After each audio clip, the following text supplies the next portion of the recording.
I left after clashing with one of my only friends who knew what I was going through. I was 10 to 15 feet from the railroad track when I heard the honk, and thought, damn, my plan failed. I must think of something new. That was my thought. She saved me, and I said, ah, you messed up my plan. I got in the car, and only know they turned right, I said as I stared at my driving pal. I excited and smacked my head on the concrete. My name is Chris Batts. My hometown is Antelope Valley, 2 hours south of Los Angeles.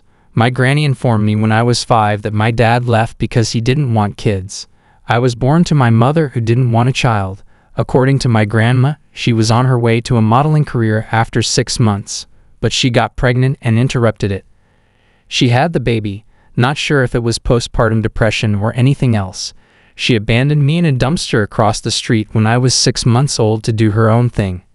A neighbor heard a baby sobbing while taking out their trash. They recognized me and my mom when they picked me up. They wondered, why is this baby in the trash?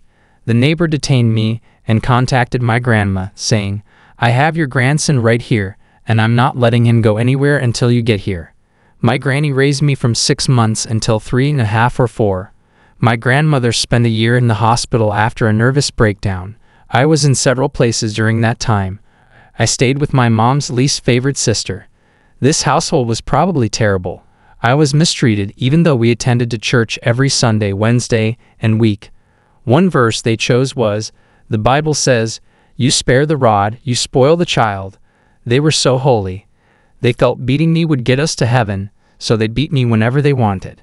In the past, I considered a week without a loss of victory. My professors asked me whether I was in trouble at home when I got bruises. I was afraid of saying no because I felt I would get more if I said yes.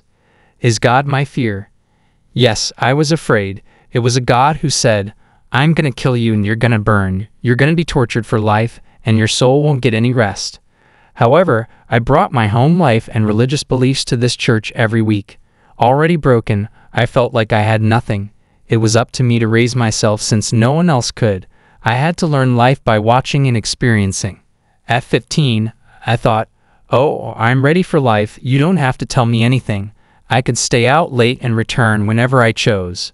I fell behind in school. I sat in the bleachers for graduation because I didn't graduate high school. After high school, my friends advanced while I didn't. Their supporters gave them a boost I didn't. While they got their first houses, apartments, and automobiles, I went to the county building for $200 a month for the bus. I was embarrassed to ask for help. This embarrassed me as a child, causing sadness. I was numb from depression. I tried all the medicines, drank daily, and tried pharmaceutical cough syrup. After getting bored, I drank again. I tried numerous things but wasn't addicted. I got bored and wanted something else. My life was like this because I had no relatives or friends to rely on. I was ashamed to ask for help, and the family I knew didn't want me. So I left. At the train station, I timed every train. I waited recording the times, thinking, I'll jump in front of a train today. What occurs happens. No matter, what's worse than being here? I was battling with one of my few friends who knew what I was going through, so they knew when I left. I believe they followed me. I was 10 to 15 feet from the railroad track when I heard the honk and thought, damn, my plan failed. I must now create something new. That was my thought. She saved me, and I said, ah, you messed up my plan. My mom contacted me from the chaos, and I thought, what the hell? She called me when I was about to kill myself and hadn't talked to her in years. I don't know how long. Thinking she was phoning to apologize may affect my outlook on everything. Instead, she continued, I asked your granny how you obtained my number, and she stated you were looking for me. She stated your grandma gave me your number, you were inquiring about me, and I called to say I don't want you. You're not my son, and hung up. I said, okay. Checked my phone and thought, you never were. I rolled down the window and threw the phone. I just know they turned right, kept going, and I looked at my pal in the driver's seat. I whispered, this. Head smacks concrete as I jump out of the door. I think this hurts, I thought, unsure if it hurt. Oh, let me just go home. It was hard to stand, and something said, I wouldn't do that if I were you. Someone continued telling me that, so I tried to stand and pull myself up with all my might. It felt like everything was falling apart. I saw a body lying there and thought, that's my body. I thought, My mind plays tricks on me. I'm going home. I took 3 steps and saw distinct colors in slow motion. Then I'm thinking, how could this happen? I had the strongest feeling you'll ever feel. I knew it was God because that's strong.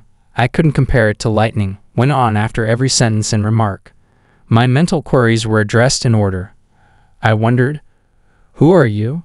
It felt like reintroduce myself. I am God. I'm real.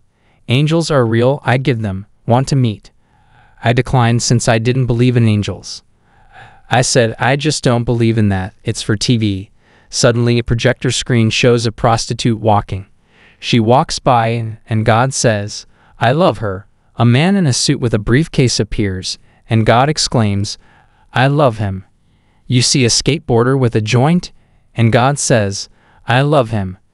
He told me, you think you're not good enough, but you are because I love everybody. He adds, I will go to the end of the world so that everyone is with me. I said, oh, he'll literally go to the end of the earth for us just so we can be with him because he loves us like that.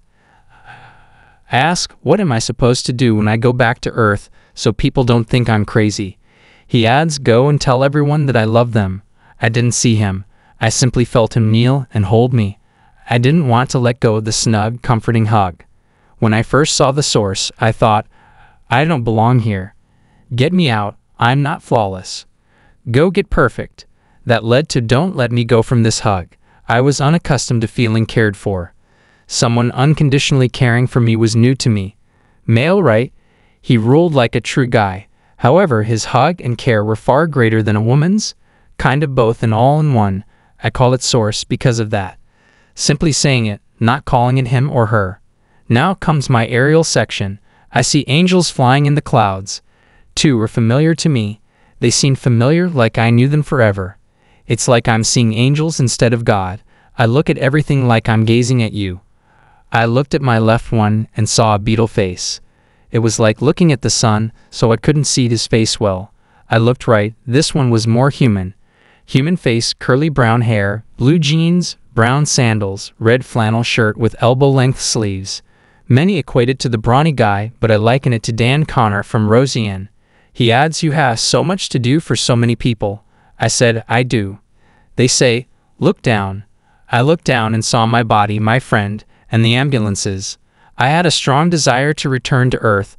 The one on my left was frustrated. Are you sure you want to go? I suppose he wasn't mad with me, but at my life, I could say, hell no, I'm out of here. I'm not going back there. But I had this overwhelming yearning and responsibility to return.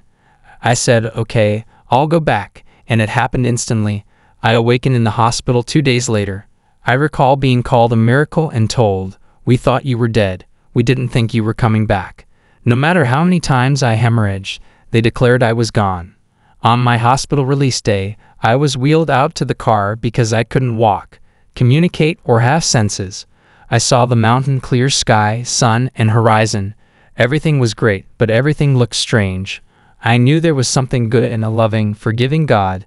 That's when I understood God is real. That made me never dread death again. Then everything changed. I felt I had to find the truth, so I searched Google for religion, the Bible, and literature that didn't make the Bible. I wondered why these books weren't in the Bible. Reading them was my goal. I looked at a lot of information to uncover the truth and compare it to what I believed. I changed my career in Death View. I worked hard in the mall, clothing stores, and other places. I started dealing with special needs kids because I thought they were closer to God than most. I thought special ed students didn't learn life skills, but they were so connected spiritually. I wanted to be around connected kids. Many individuals don't experience suicide like I did. If not for my experience, I would have been lost. I got lucky to come back and tell suicidal individuals that God's source loves you and someone else loves you. You just have to speak up. Someone will assist you. The normal suicide person won't talk about it, so they'll do something. I was too humiliated to. Don't feel embarrassed. Someone cares. I constantly say that changing your thought can transform your life, your self-image, and what happens next.